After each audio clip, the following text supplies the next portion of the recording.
Springfield, Ohio, Aurora, Colorado, where they're actually going in with massive machine gun type equipment.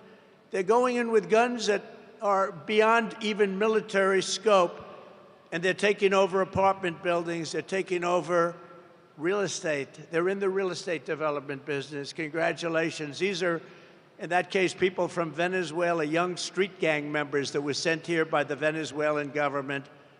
You know, crime in Venezuela is way down. Crime all over the world is way down, except here. I was right in the debate when David Muir kept interrupting me over and over and over again. And he said to me, when I said crime is way up, it's rampant because of what's happening in our country.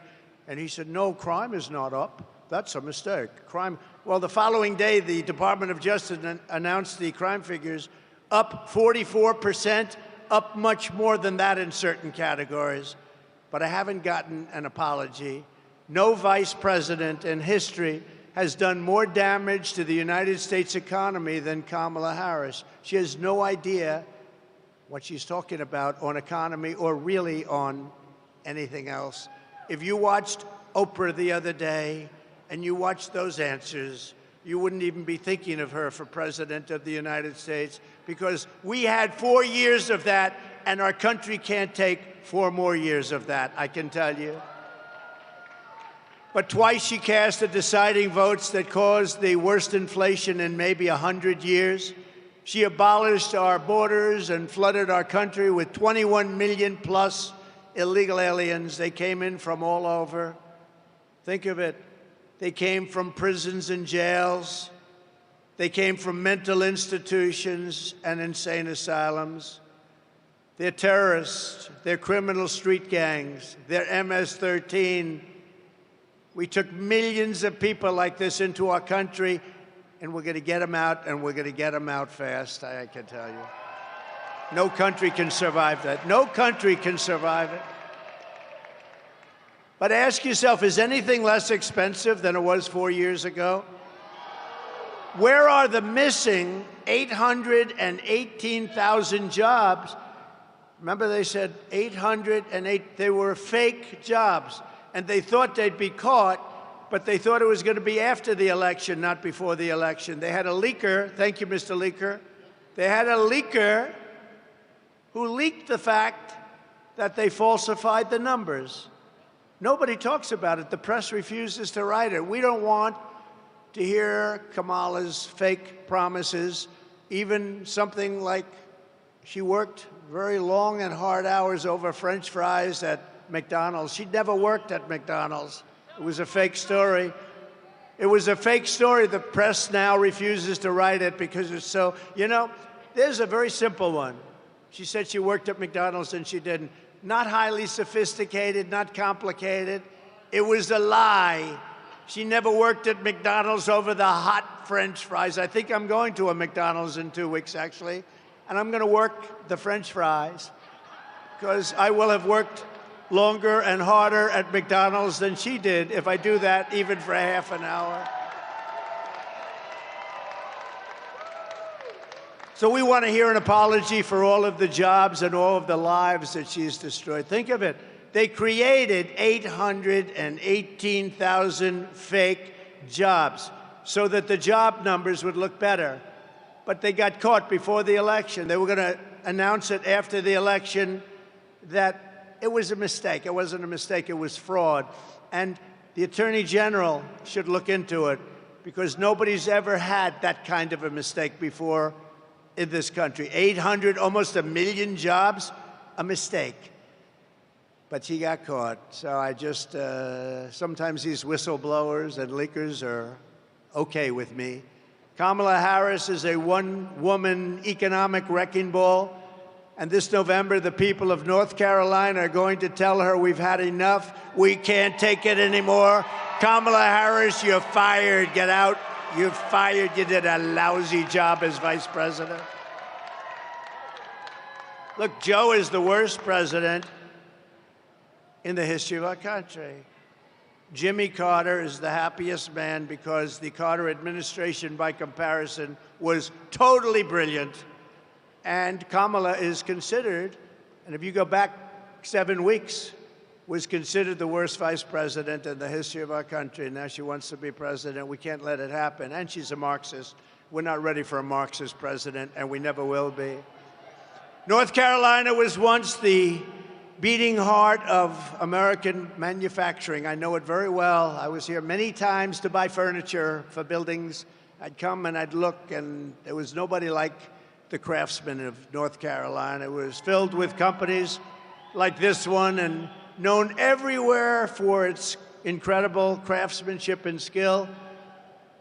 I know from personal experience, though, that I was a big buyer. I bought a lot of things here. That there was no place for furniture in particular like North Carolina. You were the furniture capital of the world, but now so much of that business has been stolen from you, and it's made in China and other places. And by the way, it's not as good. The quality is nowhere near. You made furniture. You bought a chair. It was good for 30 years. You buy some of these chairs that they sell you now, they break after about 2 months. The people are laying on the floor, suing you for giving a bad chair. Then on top of it all, our government keeps them out. Then on top of it all, you get sued because they fell out of a chair at a hotel. Boy, oh boy, you made the best product. You made the best furniture. After the twin betrayals of NAFTA, which I ended, and China's entry into the WTO, World Trade, North Carolina lost over 300,000 manufacturing jobs quickly, including 60% of its furniture manufacturing jobs, and that number was going up until I came along. No one in Washington ever cared until me. In 4 short years, I ended NAFTA, the worst trade deal ever made, and replaced it with the USMCA, considered the best trade deal ever made, kept you in business.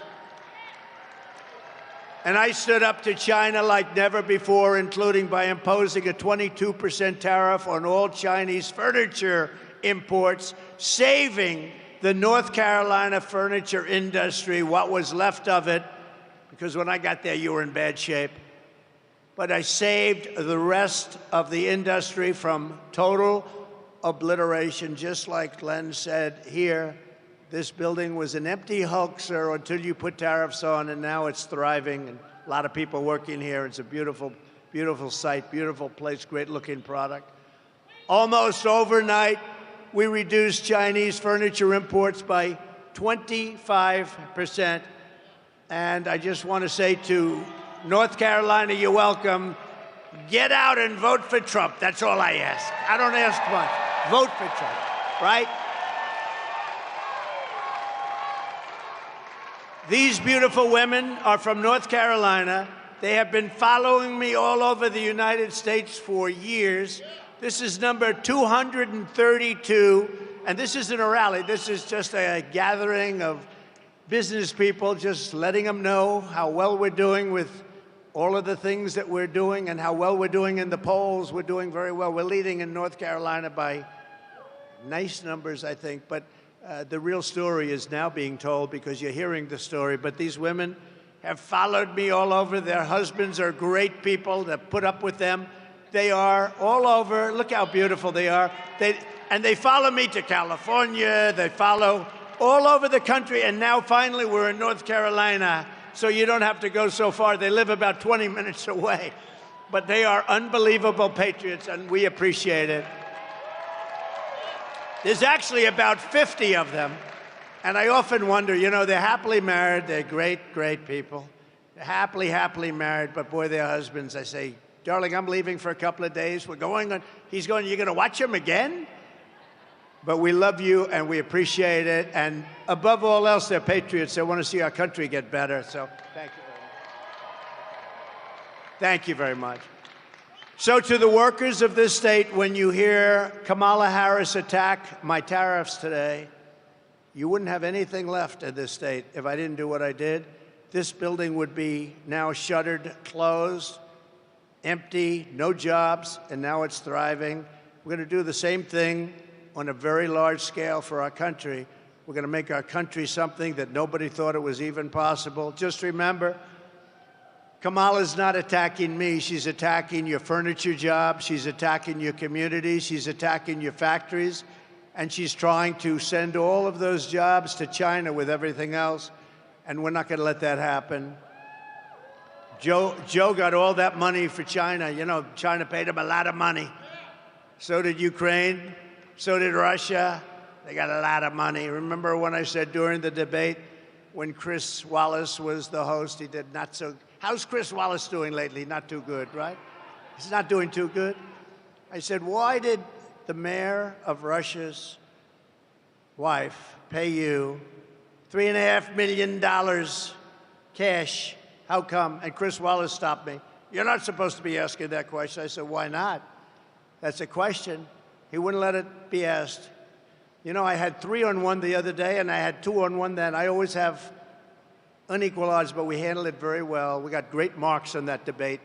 We had a woman debating.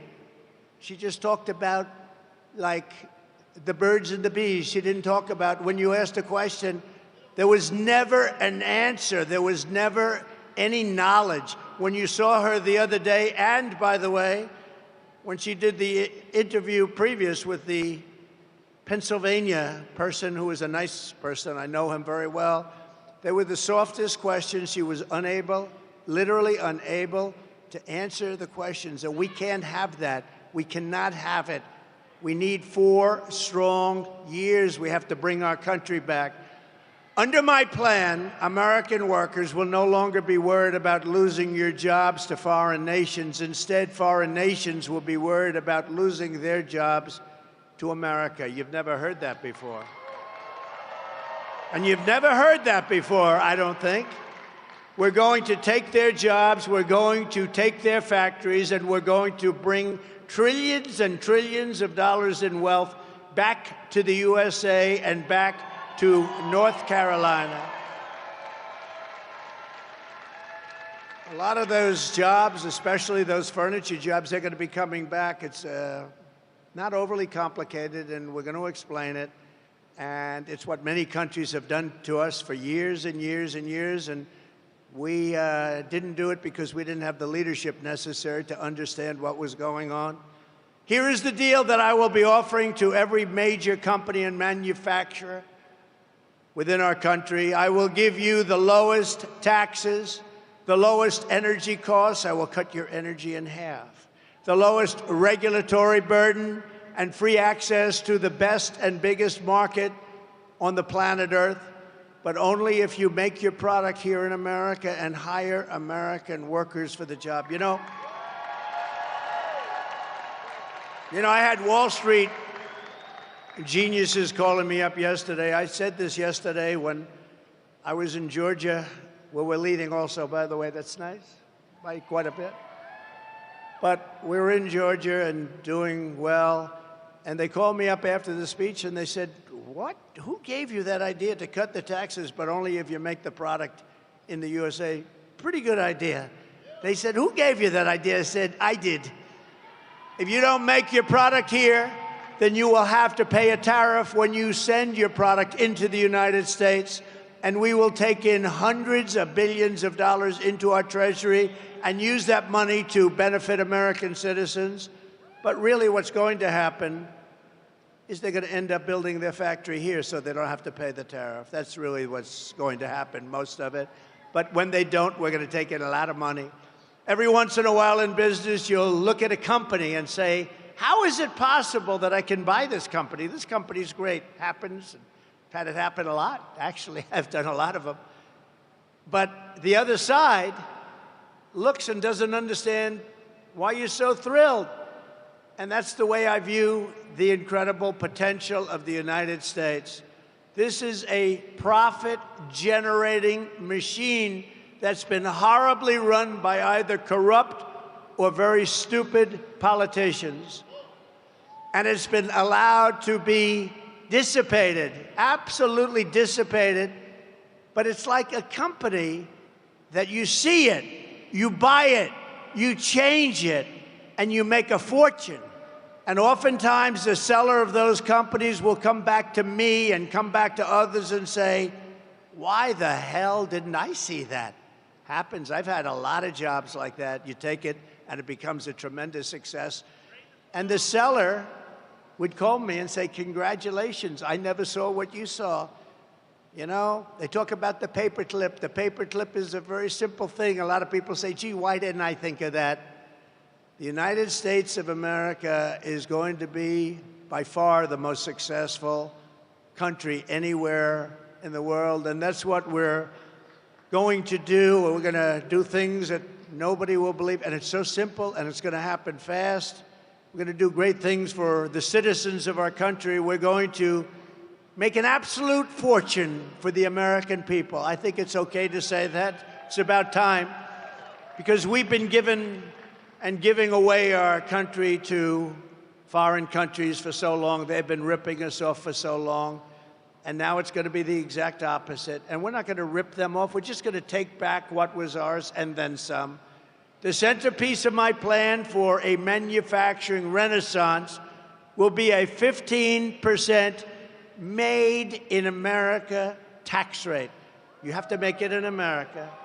So the tax rate is going down to 15% if your product is made in America, like this product is made in America.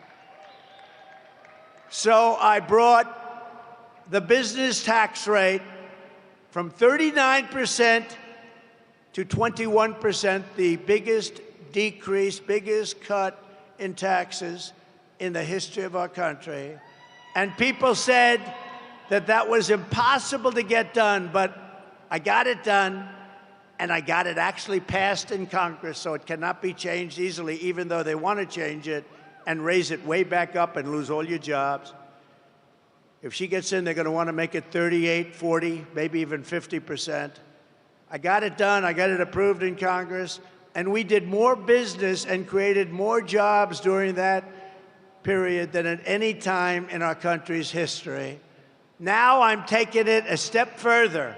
We're going to bring the 21% rate, which everyone said we could never get, down to 15%, but only if you manufacture your product here in the USA, just like you did when you were the furniture capital of the world. That's why those furniture companies, and you still have your craftsmen here, unfortunately, they're doing other jobs that they don't want to be doing. They love making furniture. I know the furniture guys. They don't want to be doing other jobs. They want to be making furniture. They're artists. Those people are going to be coming back into the furniture business. Then, next, I'm imposing tariffs on your competition from foreign countries, all these foreign countries that have ripped us off, which stole all of your businesses and all of your jobs years ago and took your businesses out, so that now they won't be able to compete with North Carolina or businesses in any other state in our once great country, soon to be greater than ever before country. All of your furniture makers are going to come back and come back bigger and stronger and better than ever before. They're mostly gone. They're all coming back. This is why people in countries want to kill me. They're not happy with me. It's a risky business. This is why they want to kill me. They only kill consequential presidents, remember that. But you're not happy with what I'm saying. When they used to say they like Barack Hussein Obama, of course they do, because he did nothing to help us. When they like Biden, who doesn't know he's alive, of course they like him, because he does nothing to bring your businesses back. He lets the world rob our country, the robber barons. He lets them rob and steal from our country, and most importantly, he lets them take our jobs. U.S.-based manufacturers will also be able to write off 100% of the cost of heavy machinery and other equipment in the fiscal year. So you got the greatest thing in the world. You're going to have protection from them coming in, because we're going to put on from 50 to 200% tariffs. You're going to be protected. Your companies are going to come in. They're going to pay a low tax rate and a really low tax rate if they make their product in America, which is what we want to do because we're creating jobs like no other country would be able to create jobs. By contrast, listen to the deal that Kamala Harris is offering to companies to keep jobs in America. First, the tax queen, they call it the tax queen because she's a big tax raiser, is demanding a 33% tax hike on all domestic production. That means those companies are leaving. That's all it means. You know, these are companies that are smart, and they owe it to their shareholders or their families or whoever owns the company. They'll leave. They have to leave. So she wants to increase their taxes. They're already leaving, and she wants to increase. That means they're gone. Do we agree, North Carolina? The ladies of North Carolina agree. That's not a tough one, though. You've had tougher questions than that. No, she wants to raise the taxes on businesses, so now they can all leave. Next, she wants the largest capital gains tax in the history of our country. And then she is promising a brand new wealth confiscation tax or unrealized capital gains tax. In other words, unrealized. You know what that means? That means, you know, a lot of people are rich, but they don't have cash because they're spending it in their business and other things. That means they're going to have to sell their business in order to get cash because she's taxing you and you haven't done anything. The only one going to make a lot of money are going to be the appraisers, the accountants, and the lawyers. That will drive our country into a depression like in 1929. In addition, Kamala is shutting down power plants nationwide, causing electricity prices to soar by more than 100%. You know, your energy costs are much too high right now. And she's going to be lifting them by at least 100%. And she'll close down all fracking and all fossil fuel development. She's been saying it for years. So she had 15 different policies that she's changed. And over the years, I've been, you know, into politics, but mostly on the other side, like writing checks for politicians. Campaign contributions, extremely legal, but I've been on the other side, campaign contributions. And I've seen on occasion a politician make one change in policy, maybe two. She's made 15. She wants to confiscate your guns. She wants to do this. She wants to that. She wants absolutely there will be no fracking. She said it all over the place. You got to see 2018, 2019, there will be no fracking in this. Now she's saying, oh, fracking would be fine. She was in charge of the defund the police movement. You know, she's a radical left person. Her father is a Marxist professor. He teaches what his daughter is now trying to teach you. No, we don't want Marxists to be running our country because it's a short way to, we passed socialism. We never had socialism. I always said, we will not ever be a socialist country. And I was right, because they skipped socialism. They went down to communism. I was right. Got to keep myself right. No, we skipped socialism. This is unbelievable that this woman is running. She's a communist. Her views are communist. She destroyed San Francisco. The greatest city in this country 15, 20 years ago was San Francisco. She destroyed San Francisco as DA. She destroyed California as the Attorney General. She was Attorney General of California. She destroyed it. Most beautiful place on earth. Best weather, beautiful ocean, and everything. And now you look at it, look at what it's done. And Gavin Newsom has done a terrible job. He's a terrible governor.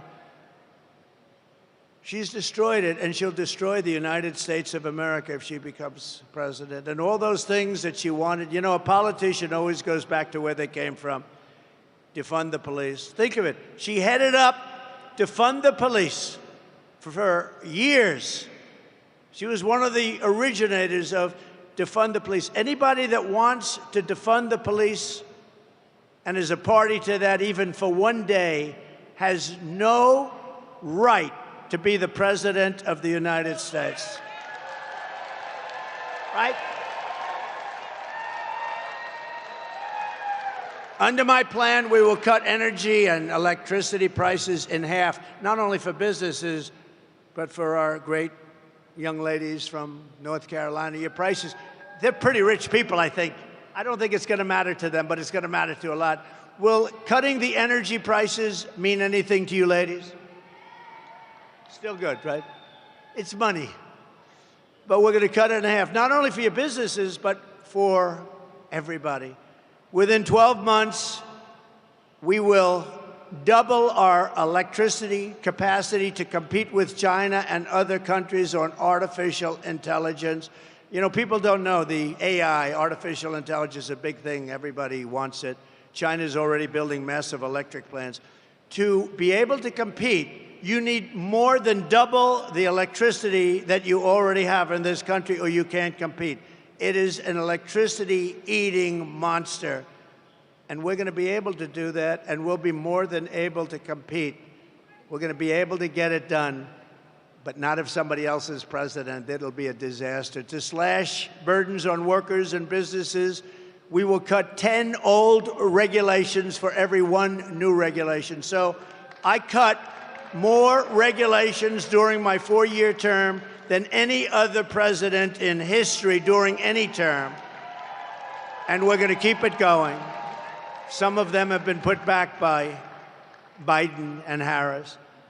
And to the auto workers of our country, we love you. I am pinpointing you for greatness. China is right now building major auto plants in Mexico. They didn't start them with me. They knew that it wasn't going to work with me. As soon as I left, they started building. And they think they're going to sell their cars into the United States and destroy Michigan, South Carolina, North Carolina, Georgia, a lot of other places where they make autos or auto parts. And it's not going to happen. We will put a 100% tariff on every single car that they want to come across our border, and tell them only that they'll get rid of the tariff under one circumstance: if you build your plant, not in Mexico, but into the United States, and use our people as your workers. I will bring automobile manufacturing back to the highest level in the history of our country. We will be like it was 50 years ago, when there was virtually nobody else to compete with us. We're going to bring back the automobile manufacturing at a level that we haven't seen before in many, many years, maybe never. Vote Trump, and you will see a mass exodus of manufacturing from China to Pennsylvania. You haven't heard that too much. From Germany to Georgia, from South Korea to North Carolina. You're going to see a tremendous exodus the other way. You haven't seen that. We were getting ready to do it, and then a lot of bad things happened. We did much better, by the way, in the election of 2020 than we did in 2016. Just remember that. Millions and millions of votes more. More votes than any sitting president in the history of our country. But they beat us by a whisker. They beat us just by a little whisker. He beat us from the basement. As we save our economy, we will also seal the border and stop the migrant invasion into our country. It's the greatest invasion that we've ever had into our country. What they've done to our country is incredible, and what they're doing to our country. Under Border Czar Harris, millions and millions of people are pouring in right now from all over the world: prisons, jails, insane asylums, mental institutions, terrorists, all at record levels. We've never had anything like this. And you know, I feel so sorry for the towns and the cities where they are. They're causing havoc, and the mayors always want to be politically correct. One particular, I don't want to embarrass him, but one particular mayor is saying, we're looking for translators because the people speak no English. So they're looking, you shouldn't be looking for translators. You should be looking for people to take them out of our country and bring them back from where they came, because your town and city is being destroyed. The 21 million illegals she let in are now creating havoc throughout the country. Aurora, Colorado, and Springfield, Ohio are just two examples. What they're going through in those places, it's unbelievable. I mean, they're literally taking over those towns. They're taking over hundreds, those are 2 years, hundreds of towns and cities throughout our country, including the big ones. Look at New York. All of the people, what's happened to the quality of life. The quality of life is a whole different deal. Chicago, take a look at what's happening in Chicago. Look at LA. Look at what's happening in Los Angeles.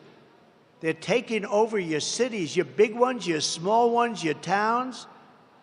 It's not sustainable by anybody. Yet after almost 4 years, border czar Kamala Harris has reportedly decided that for political reasons, that it's finally time for her to visit the southern border.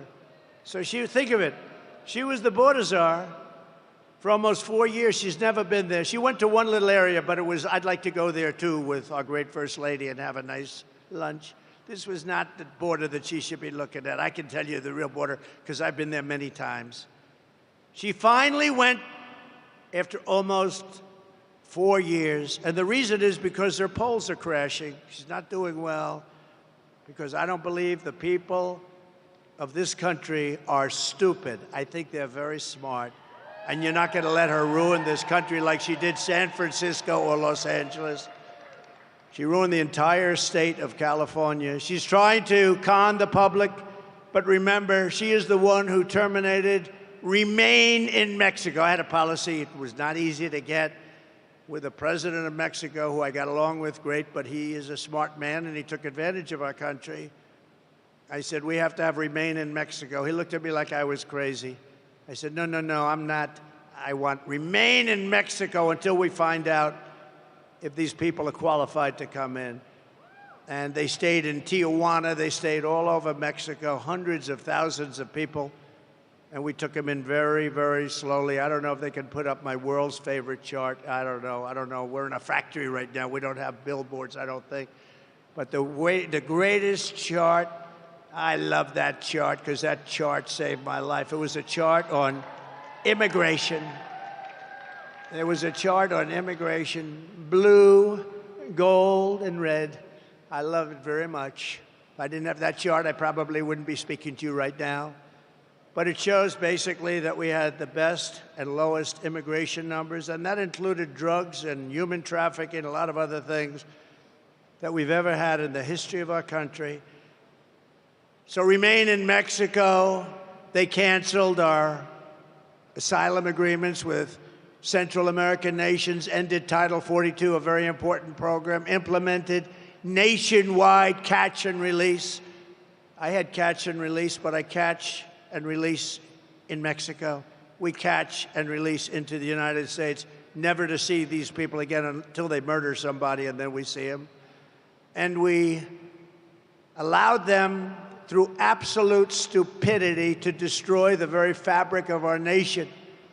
Millions of people were allowed to come in totally unvetted, totally unchecked, from places unknown.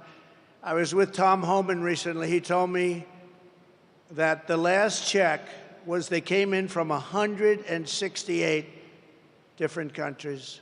Most people don't even know there are that many countries. Actually, there are quite a bit more than that. 168 countries were represented with illegal aliens coming in. From the Congo in Africa, they come in a lot from the Congo. From jails in the Congo, they opened their jails. From South America, Venezuela, all of the countries. They're letting them out of their prisons and jails. They're letting them out. Their jail population's way down. Their mental institution population. But this is all over the world. They come from the Middle East. They come from Asia. They come from parts of Europe. They come into our country. Many of them are major, major criminals, murderers. When Kamala speaks about the border, her credibility is less than zero. I hope you're going to remember that on Friday when she tells you about the border. Ask her just one simple question. Why didn't you do it 4 years ago? Why didn't you do it 4 years ago? They've got very little time left, thank God. Very little time left. Why? That's all you have to do. I give this to the fake news media because they don't cover it properly. They don't even talk about the border. Say, why didn't you do it 4 years ago when you first came in? Why are you waiting 3.5, almost 4 years? Kamala's migrant invasion has particularly devastated the black community and the Hispanic community, including all of the people, the jobs, what they've done. The jobs are going to illegal migrants that came into our country illegally. Our black population all over the country, our Hispanic population, are losing their jobs. They're citizens of America. They're losing their jobs. Most of the jobs that were created in our country, and all of the jobs, almost all, were bounce back. They came from me. Bounce back. Every pandemic has a big bounce back at the end of a pandemic, and we had a very quick bounce back. And we did a great job on the pandemic. Never got the credit I got for the military. We rebuilt it. We beat ISIS very quickly, very rapidly. They said it was going to take 5 years to beat ISIS. ISIS was defeated in 4 weeks. Our military is great.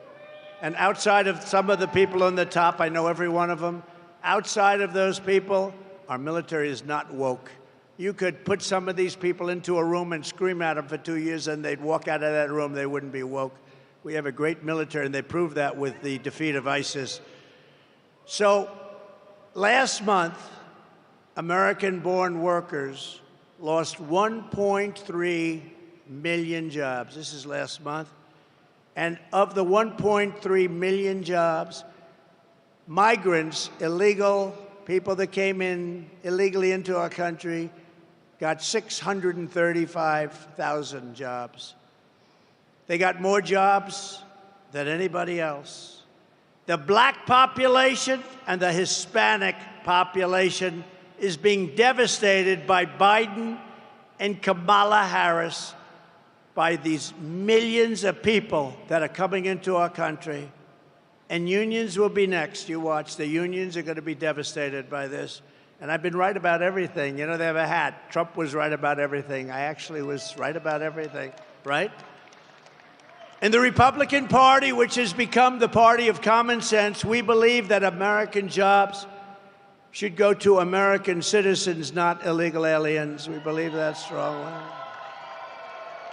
And that's one more reason why we begin the largest deportation operation in American history, starting with the criminals, the murderers, the drug dealers, the people from prisons. We're going to get them out of our country. We're going to get them out fast. The terrorists. We have record numbers of terrorists. In 2019, Border Patrol reported not one terrorist came into the country under the Trump administration. I don't even believe that could be possibly correct. But that's what they say, 0. Over a period of years, they said 11 came in. Let me tell you, right now, we have more terrorists coming, thousands, coming into our country than we've ever even thought possible. And these are rough terrorists. These are the real deal. And only bad is going to happen. Starting on day one, we will end inflation and make America affordable again. We will have no tax on tips, no tax on overtime, and no tax on Social Security for our great seniors who have been devastated by inflation. Our seniors have been devastated by inflation. We're going to have no tax on Social Security for our seniors. If any senior doesn't vote for Trump, we're going to have to send you to a psychiatrist to have your head examined. And while working Americans catch up, we're going to put a temporary cap on credit card interest rates at 10%. People are paying 22%, 25%. It's not fair. We're going to put a temporary cap at 10%. I will settle. The war in Ukraine, oh, what a problem, what a horrible. This is a war that would have never happened. October 7th in Israel would have never happened. But I will end the chaos in the Middle East quickly. And I'm the only one that's going to do this. We have never been so close to World War III as we are right now. We are so close. I will be sure that World War III will not happen. I'm the only one can say it won't happen. But you're very close, and that'll be a war like no other, because I always say it's not going to be two tanks, which, by the way, our country wants to convert to electric. I'm not going to let that happen. They want electric tanks. They don't work well. The battery size is so big, you're going to have to pull a trailer behind the tank. No, can you believe this? They want electric tanks. They don't care. They want to have a nice, free, beautiful for the environment as we blast our way through countries. These people are crazy. They're crazy. You know, they want electric trucks, even though a diesel-fueled truck can go from New York to Los Angeles with plenty of fuel left over. An electric truck, which weighs 2.5 times as much because the battery is so heavy, which takes about half of the payload, in addition to the battery itself, takes half of the payload. It has to stop approximately 6 to 7 times. In the Midwest, you just saw Biden, they built battery chargers, 8 of them. They spent $9 billion on 8 chargers. It's not going to work. And I'm all for electric. And I like Elon Musk. Elon gave me a tremendous endorsement, a very heartfelt endorsement. He feels that if I'm not elected, this country is finished. And he makes a great car, Tesla. He makes a great, great car. But you know what? If people want a Tesla, I think it's great. But they also want to have gasoline-powered cars, which is an advantage for our country because we have more gasoline than any place else. We have more liquid gold under our feet than any place else. If they want a hybrid, and nobody understands that better than Elon Musk, and he makes a great product, but not everybody wants that. They want to have choice. These people want you to go all electric within a very short period of time. Will never work. It'll never be accepted, and it's not being accepted. I will terminate that mandate on day one. Look at the war in Ukraine, and I think it's something we have to have a quick discussion about because the president of Ukraine is in our country, and he's making little nasty aspersions toward your favorite president, me. But take a look at the war happening right now in Ukraine. It would have never happened if I were president to start off with. And there didn't even have to be a settlement. It wouldn't have happened, period. Russia wouldn't have gone in. I spoke to Putin about it a lot. I got along very well with Putin. I spoke to him a lot. You know, I was the one that ended the pipeline, Nord Stream 2, in Europe going to Germany. And he said that was a bad thing. That was the biggest job. Then they say how nice I was to Russia. No, I wasn't nice, but we got along. We had a good relationship, which is a good thing, not a bad thing. But what's happening in Ukraine is a very serious matter. Let's say we did settle, and a deal would have been made with Russia years ago, 3 years ago, before it all began. And we could have made a deal easily. Could have made it easily. If we had a president who was intelligent, we could have made a deal easily. But what do you have left now, right? 3 years of horrible fighting. The country is absolutely obliterated. Millions and millions of people, including all of these great soldiers, they're dead. Those gorgeous buildings with golden towers are demolished and laying broken on their side. And you'll never see that kind of a town or city again. Can never be duplicated. They're all demolished other than Kiev. You'll never be able to rebuild the cities or towns the way they are. Impossible to do. They were thousands of years old. And just think about it.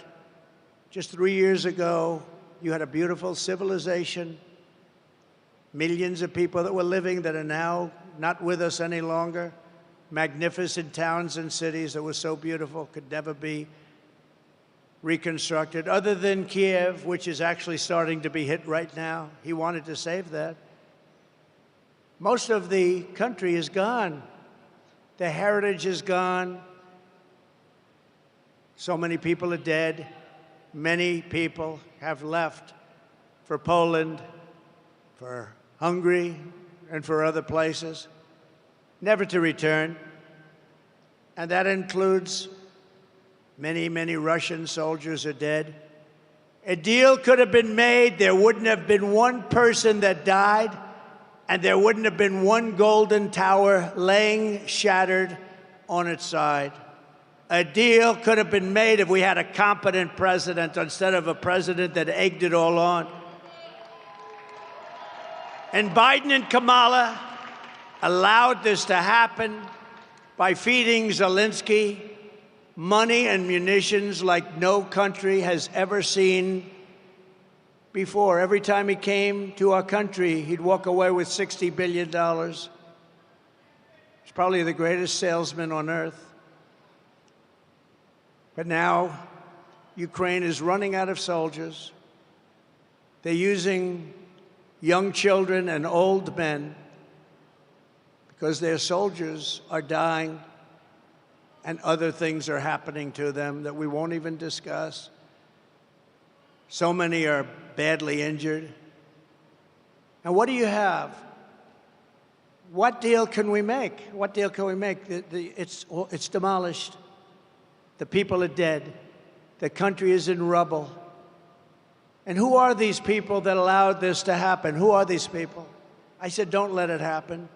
This never happened in my 4 years. I told President Putin, you're not going to do it. He would never have done it. They started to form after I left. And I actually thought they were forming as a negotiating tactic for Putin. I thought it was a negotiation. But through a lot of bad statements and stupid statements, he went in. And he's no angel. It's all such a horror. Biden and Harris caused this situation by the stupidity of what they said, by every move they make. But they caused the situation, and now they're locked in. They're locked in. I watched this poor guy yesterday at the United Nations. He didn't know what he was saying. They just don't know what to do. They're locked into a situation. It's sad. They just don't know what to do because Ukraine is gone. It's not Ukraine anymore. You can never replace those cities and towns, and you can never replace the dead people, so many dead people. Any deal, even the worst deal, would have been better than what we have right now. If they made a bad deal, it would have been much better. They would have given up a little bit, and everybody would be living, and every building would be built, and every tower would be aging for another 2,000 years. And it will only get worse with these people. With Kamala she doesn't know what she's doing. More people will die. More cities will fall. The ones that fell will continue to receive more and more bombs. They'll be broken up asunder, worse than they are right now. Nothing is standing. The crops are dying. There's really nothing for the Ukrainian people to move back to. And it didn't need to happen. Those buildings are down. Those cities are gone. They're gone. And we continue to give billions of dollars to a man who refuses to make a deal, Zelensky. There was no deal that he could have made that wouldn't have been better than the situation you have right now. You have a country that has been obliterated, not possible to be rebuilt. It'll take hundreds of years to rebuild it. There's not enough money to rebuild it if the whole world got together. They're not going to be satisfied until they send American kids over to Ukraine, and that's what they're trying to do. And the moms and dads of America don't want their kids fighting Ukraine and Russia, and we're not going to have our soldiers die across the ocean.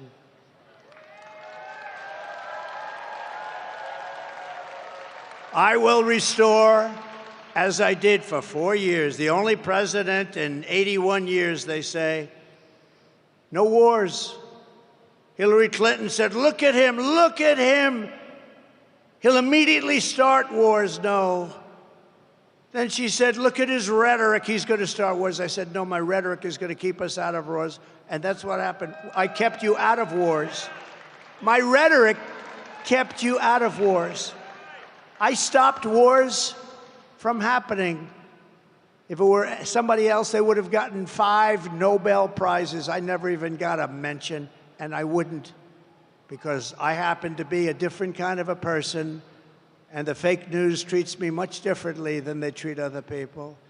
Obama got a Nobel Peace Prize, and he didn't even do it. He said, why did I get it? He had no idea. It was immediate as soon as he walked into office, practically.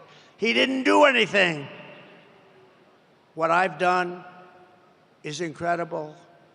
The Abraham Accords alone, incredible. But they haven't done anything with it.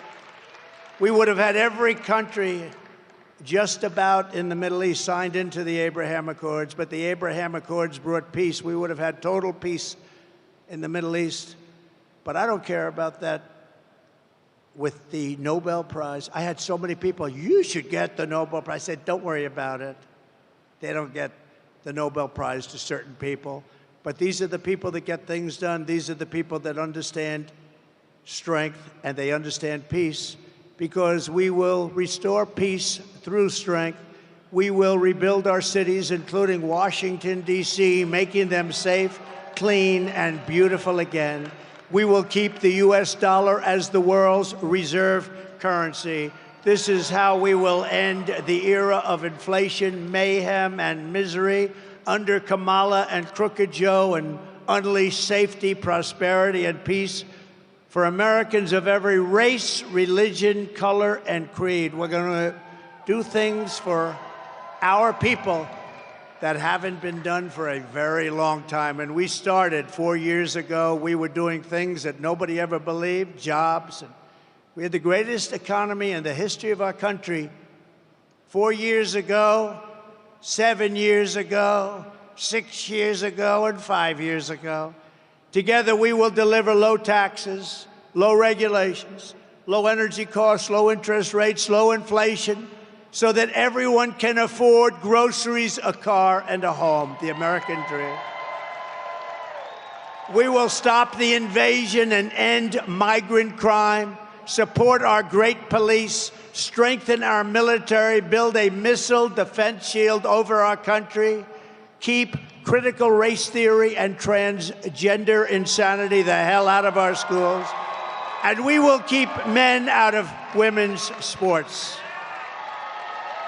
We will defend the Second Amendment, restore free speech, and we will secure once and for all our elections. Our elections are under siege.